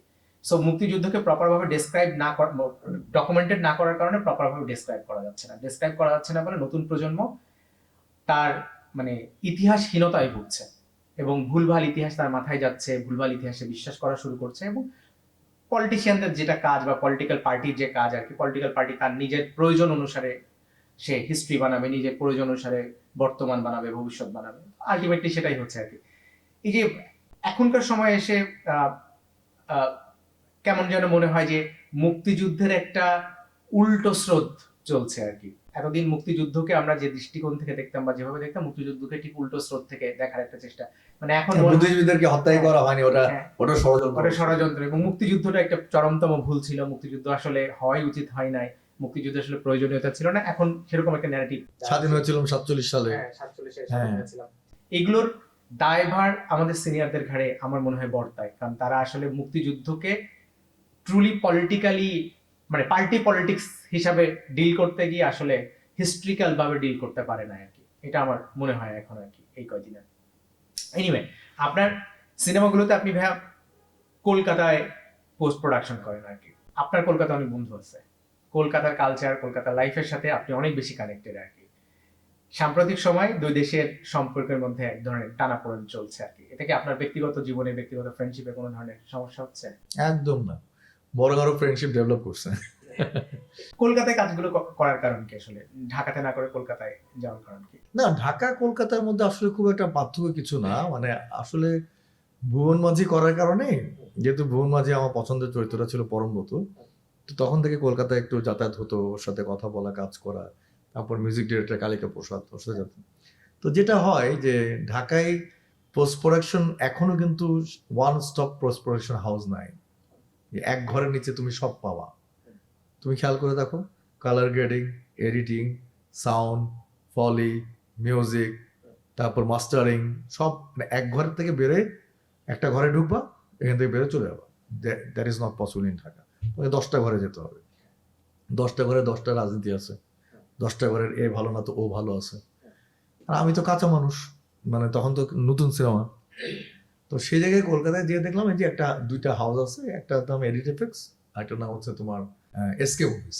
One stop solution, get in get out, ঢোকো, পুরা সিনেমা নিয়ে বেরো যাও, শেষ।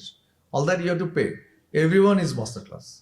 Even it's like a hospital. তোমার যদি কোনো স্পেশাল ডক্টর লাগে, বাইরে থেকে ডেকে নিয়ে আসো, কাজ করে দেবে। এদের এডিটিং পছন্দ হচ্ছে না, বাইরের এডিটর তুমি নিয়ে আসো, মেশিন এখানে কাজ করে চলে যাবে, ফিনিশ, আওয়ার বেস পয়সা দেবে। So I think it's good. আমার তো এমনই একটা জায়গা দরকার যেখানে আমি 1 পয়েন্ট ঢুকবো, 1 পয়েন্ট থেকে বেরো যাবো। 10টা জায়গায় এর কাছে সাউন্ড, ওর কাছে ফলি, ওর কাছে মিউজিক, হ্যাঁ এবার ভাই একটু দে রে, ভাই ওকে একটু দে রে, এটা একটু লাগা রে, এই এত কোঅর্ডিনেট করতে গেলে তো আমারই জান বেরো যাবে। So I fund this is the best place for one. This is only because of the technology and coordination. That's why I am in Kolkata. It's not in the place. আপনি প্রোডিউসার হিসেবে কাজ করেছেন, আপনার উদ্যোক্তা হিসেবে আপনার একটা প্রশংসা আছে সিনেমা মেকারের বাইরে। আপনি নিজে কেন চিন্তা করেন ঢাকায় এরকম একটা স্টুডিও দেওয়া যায়, অনেস্ট অফ সলিউশন স্টুডিও? হ্যাঁ, চিন্তা করছি তো, চিন্তা করে কাজও করে ফেলছি। আমার সাথে অলরেডি জয়েন্ট ভেঞ্চার কোম্পানি সাইনও হয়ে গেছে। আমরা তো মানে এখানে ঢাকায় আমরা পোস্ট প্রোডাকশন দিয়েই ফেলছিলাম অলমোস্ট। অগস্টে আমাদের সাইনিং ছিল। আনফর্চুনেটলি যেহেতু আমার পার্টনার ইন্ডিয়ান, এই জন্য হয়নি। আমি একদম শেষ প্রশ্নে আসবো। আপনার সঙ্গে কবির সুমনের একটা খুব ভালো সম্পর্ক ছিল এবং কবির সুমনের সম্পর্কে আপনার খুব সুইট মেমোরি আছে। প্রথমবার কবির সুমনের সঙ্গে যেভাবে দেখা গেছে, সুমন চট্টোপাধ্যায়ের সাথে ছিল। সুমন চট্টোপাধ্যায়ের সাথে আমার সুইট মেমোরিজ আছে। সুমন চট্টোপাধ্যায়ের কথা বলবো। কবির সুমন হওয়ার পরে তাকে আমি একবারই ফোন করছি, সে আমার ফোনটা ধরে বলছে যে ডাক্তার তাকে নিষেধ করছে কারোর সাথে দেখা করতে। আমি বুঝলাম আসলে সে আমার সাথে দেখা করতে চায় না। হ্যাঁ, তো এই জন্য কবির সুমনের সাথে আমার আসলে মেশা হয়নি, বাট আমি সুমন চট্টোপাধ্যায়ের সাথে মিশছি। সুমন চট্টোপাধ্যায়ের সাথে মিশছি 1998 থেকে 2010 পর্যন্ত। এই সময়টা আমাদের খুব ভালো সময় ছিল। তো সবচেয়ে বেস্ট টাইম ছিল অ্যারাউন্ড 2001 এই সময়টা, মানে সাবিনা আপাকে যখন বিয়ে করবে বা করার সময়। আমি বোধহয় বাংলাদেশের মধ্যে ওয়ান অফ দেম যে আমি জানতাম উনি সাবিনা আপাকে বিয়ে করবে। আমি জানতাম, সাগর ভাই জানতো, মানে উনি আমাকে এত স্নেহ করতেন, উনি বলে দিচ্ছিলেন আর কি। আপনি যেদিন প্রথমবার দেখা করতে গেলেন তার সাথে কলকাতায়? না, ঢাকায় প্রথম দেখা গেছে সাবিনা আপার বাসায়। আচ্ছা, তারপর কলকাতায় যখন, তখন উনি বিয়ে করেননি, সাবিনা আপার বাসায় উনি এসে উঠতেন, তখন ওনার সাথে আমার প্রথম ঢাকায়, উনি প্রথম জাহাঙ্গীর, ওনার সাথে বন্ধুত্বটা অদ্ভুত ভাবে, মানে হয় না, মানে লেগে থাকলে সব পাওয়া যায়। মানে আমি ইচ্ছে হলেও হওয়ার পর থেকে আমার একটা মাথার মধ্যে মানে উঠে গেল যে এই লোকটাকে আমি জাহাঙ্গীরনগরে এনে গান শোনাবো। আচ্ছা এবারে ফোন নাম্বার ম্যানেজ করতে যে কিভাবে ম্যানেজ করলাম ঈশ্বর জানে, ভুলে গেছি। তখন জাহাঙ্গীরনগর থেকে উত্তরা এসে ISPSTN থেকে ফোন করতাম। আচ্ছা একটা ফোনের জন্য 90 টাকা করে চার্জ করতো ওই সময়। আচ্ছা আমি প্রতি মাসে একবার করে ফোন করতাম, এসে বলতাম যে আমি আপনার সাথে দেখা করতে চাই, আমি আপনার সাথে কথা বলতে চাই। এইভাবে প্রথমে ফোন, তারপর উনি বললো যে তুমি আমাকে এক কাজ করো, তুমি আমাকে চিঠি লেখো। এই চিঠি লেখা শুরু। উনি আমাকে চিঠি রিপ্লাই দিতেন, উনি একটা নীল রঙের খামে এত সুন্দর চিঠি লিখতেন, নীল রঙের খামে। আমার এখনো মনে আছে, নীল কালিতে নীল রঙের খাম, সে খামটাই চিঠি, খামটা খুললেই চিঠি হতো। তো ওইভাবে উনিও চিঠি উত্তর দিতেন। এইভাবে অনেকদিন চিঠি চালাচালি। তারপর একদিন সত্যি সেদিন আসলো যে উনি ঢাকায় আমাকে আসতে বললেন সাবিনাবার বাসায় বরণীতে। আমি গেলাম, উনি আমার সাথে জাহাঙ্গীরনগরে গেলেন। কথাটা ছিল যে জাহাঙ্গীরনগর উনি আমার সাথে যে আমাদের সাথে আড্ডা মারবেন, সেটা তো হুলুস্থুল, 5,000 ছেলে মেয়ে আচ্ছা মুক্তমঞ্চে, 5,000। লাস্টে মুক্তমঞ্চে যেতে বাধ্য হলাম। সেখানে ভিসি আসলো, প্রভিসি আসলো, ট্রেজার আসলো, সেলিম আলদিন আসলো। 28টা গান গেলেন উইদাউট পেমেন্ট, শুধু ভালোবাসা থেকে। ও ওয়ান্ডারফুল পার্সন, বিদ্রোহী, ভিতরে ভিতরে ভীষণ বিদ্রোহী এবং ভীষণ ডাইমেনশন আছে ওনার মধ্যে। ওনার চরিত্রে অনেক ডাইমেনশন। খুব অল্প সময় মিশছি তো, বাট এভাবে বলা ঠিক না, বাট ওনার চরিত্রে অনেক ডাইমেনশন। সুমন চট্টোপাধ্যায় থেকে কবির সুমন হয়ে গেলেন, এই যে ট্রানজেকশন, এই ট্রানজেকশন নিয়ে কি মানে এই ট্রানজেকশনকে আপনাদের দূরত্ব তৈরি করেছে? না না না না, একেবারেই না। আমাদের কোনো দূরত্বই হয়নি, আমার মনে হয় না দূরত্ব হয়েছে। বাট আমি আসলে ওনাকে লাস্ট টাইম যখন দেখা করেছিলাম, মানে ফোন করেছিলাম দেখা করার জন্য, তো উনি বললেন যে ডাক্তার নিষেধ করছে কারোর সাথে দেখা করতে। তা আমার কাছে মনে হলো কেন জানি উনি অ্যাভয়েড করছেন, এই জন্য আর আর ফোন টোন করি নাই। সেটা কত সালের দিকে এটা? সেটাই ভুবন মাঝির পরপরই আচ্ছা 2016 হবে। একটা দূরত্ব হওয়ার কারণ হতে পারে আমি মাঝখানে অনেকদিন যোগাযোগ করিনি, আমি ব্যস্ত ছিলাম এদিকে। ওনার সাথে আর নিয়মিত ফোন করে যে রিলেশনশিপটা মানে কন্টিনিউ হয় হয় না, সেটা হয় নাই। হ্যাঁ, এটা হতে পারে। তা আমি যখন ফোন দিলাম তখন 2016-18 সময়, তো বললো কোন আরিফিন। তখন বুঝে গেলাম যে উনি ভুলে গেছেন। তাই আমি বললাম যে জাহাঙ্গীরনগরের আরিফিন। বললো ও আচ্ছা হ্যাঁ। তারপর চিনলো, তারপরে বললো যে না দেখা তো হবে না, আমার একটু ডাক্তার নিষেধ আছে, এরকম এরকম ব্যাপার। তো পরে আমার কাছে, পরে কালিকি ভাইকে বললাম, কালিকি ভাই বললো যে ছেড়ে দাও, উনি হয়তো অ্যাভয়েড করছে, তুমি যেও না এখন। পরে আর এখন পর্যন্ত আর যাওয়া হয় নাই। সো আমার কাছে, আমি আসলে কবি সুমনকে চিনি না, আমি আসলে সুমন চট্টোপাধ্যায়কে চিনি। আর সেই সুমন চট্টোপাধ্যায়কে আমি অনেকভাবে দেখছি। ওনার ভিতরটা অনেক মানে খোলামেলা, ওপেন আপ, অন্তত আমার কাছে তাই ছিল। মানে মুখে খিস্তি ছিল, স্পষ্ট করে বলে ফেলতে পারতো। হ্যাঁ, মানে আমার মতো একটা জুনিয়র ইউনিভার্সিটি গোয়ার্সের সাথে যে একটু রাগ ঢাক, একটু জুনিয়র জুনিয়র ব্যাপার, একটু দূরে দূরে রেখা, এসব ব্যাপার স্যাপার নেই। মানে একদম ফিল লাইক ফ্রেন্ড। এবং ওনার বাসায় নিয়ে গেলেন আমাকে। ওনার বাসার ওনার নিজের লেখা একটা বই আছে, গানের বই, সেটা আমাকে গিফট করলেন নিজের হাতে সাইন দিয়ে। এটা আমার বাসায় এখন আছে, ওই একটা স্মৃতি আছে। কালিকা প্রসাদের সাথে আপনাদের যোগাযোগ হয়েছিল কিভাবে? হাসান আরিফ ভাইয়ের মাধ্যমে। আচ্ছা, আমাদের বাংলাদেশের যে খ্যাতনামা আবৃত্তি শিল্পী, উনি পরিচয় করে দিয়েছিলেন। সেটা কি সিনেমার থ্রু? ভুবন মাঝির সিনেমা থ্রুতে। আসলে আমি ভুবন মাঝির সিনেমাটাতে এমন একজন মিউজিক ডিরেক্টর চাচ্ছিলাম, যেহেতু এটা গ্রামের প্লট, তো একটু ফোক ফোক থাকবে। আবার এই সিনেমার একটা অংশ ছিল শহর, ফোকের সাথে এই মানে মানে গ্রামের সাথে শহরের একটা মিস টিউন চাচ্ছিলাম একজন মিউজিক ডিরেক্টর, এবং যার একই সাথে এই বাংলার মুক্তিযুদ্ধকে ধারণ করার শক্তি আছে। হ্যাঁ, তোমার যদি মনে পড়ে, ওই যে পরমব্রত যখন যুদ্ধে যাওয়ার আগে অপর্ণা কানে একটা দুল পরায় দিতে বলে, বলে আমার দাদির বিয়ের দুল, তুমি যাওয়ার ঠিক আগের দিন বলে তুমি একটু পরায় দাও। হ্যাঁ, লীলাবলী একটা হ্যাঁ, ব্যাকগ্রাউন্ডে লীলাবালি লীলাবালি। হ্যাঁ, এই যে এই মানুষটাকে আমি খুঁজছিলাম, হ্যাঁ, যে আসলে ঠিক রাইট টাইমে রাইট মিউজিকটা খুঁজে পাবে। হ্যাঁ, তো that's why Kalika Prasad was there. Thank you so much ভাইয়া। আপনার সাথে আড্ডা দিলে তো আড্ডা আসলে শেষ হতে চায় না। পডকাস্টের টাইম অলরেডি টাইম আপ হয়ে গেছে। তা আবার একদিন কোনোদিন বসবো, আবার নতুন নতুন গল্প নিয়ে। আপনি আমার অডিয়েন্সদের কিছু বলতে চান কিনা? আমি অডিয়েন্সদের একটা কথাই বলতে চাই যে আপনারা, আমরা সবাই মিলে আমাদের দেশটা আসলে মানে এত ভালো দেশ, এত সুন্দর দেশ। আমার সৌভাগ্য হয়েছে পৃথিবীর প্রায় 26টা দেশ দেখা। আমি আমার দেশের মতো সুন্দর দেশ দেখিনি, সত্যি কথা। এত ভালো মানুষের দেশ দেখিনি। কিছু দুর্ঘটনা সব দেশে থাকে, আমাদের দেশেও দুর্ঘটনা আছে। তা আসেন আমরা সবাই মিলে আমাদের দেশটাকে এমনভাবে ভালোবাসি যাতে আমাদের দেশে কোনো ক্ষতি না হয়। থ্যাংক ইউ সো মাচ ভাইয়া, দোয়া রাখবেন। Thank you.